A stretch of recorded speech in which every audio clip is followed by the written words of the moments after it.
Welcome to this video on how to update your macOS the right way as a developer.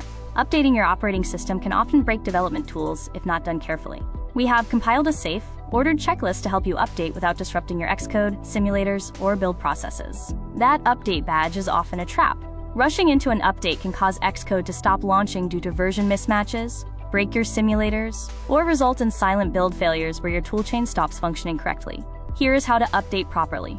The actual update process is quick, taking only a few seconds. Go to your Apple menu in the top left corner, select System Settings, and navigate to Software Update to initiate the process. While this part is easy, the safety steps around it are critical. Before you click Update, always confirm your installed Xcode version supports the new macOS release. Simply assuming it's just a standard OS update can leave Xcode unable to launch at all. Back up everything first.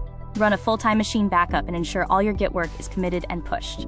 Don't forget that Homebrew, CocoaPods, and your shell configurations are also on your disk and need to be included in your safety strategy. Make sure you update Xcode as well. Download it from the App Store or developer.apple.com to ensure it matches your target macOS version. Do this either before or immediately after your OS update, rather than waiting weeks later to avoid compatibility issues. Let the installation finish without interruption. Major updates can take significant time. Allow all restart and setup screens to complete on their own. Closing your laptop lid while an update is in progress is a common way to corrupt a system volume. Even if Xcode opens fine, you should reinstall your command line tools.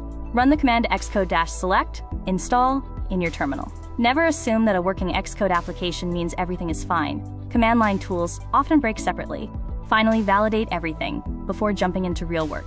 Clean build a throwaway project and test it on both the simulator and a physical device. This prevents you from wasting time debugging a toolchain issue as if it were a bug in your own code. To recap, follow these 7 steps every time you update. Initiate the update, verify compatibility, backup, update Xcode, allow the install to finish, reinstall command line tools, and validate with a clean build.